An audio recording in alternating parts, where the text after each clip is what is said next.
Sveiki! Parodysiu Jums, kaip pasigaminti gėlių salotas.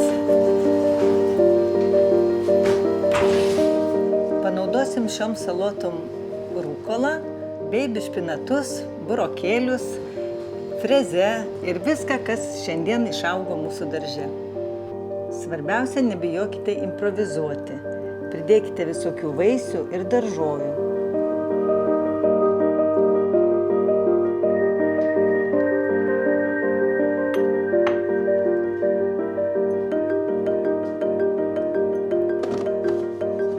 Paruošiame namų gamybos rabarbarių šerbetą.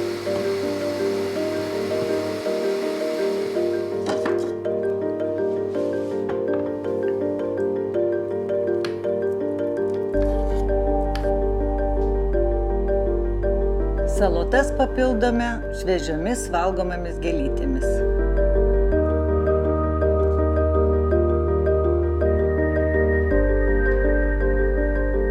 Užpilame klevų sirupo, medaus ir brendžio padažo.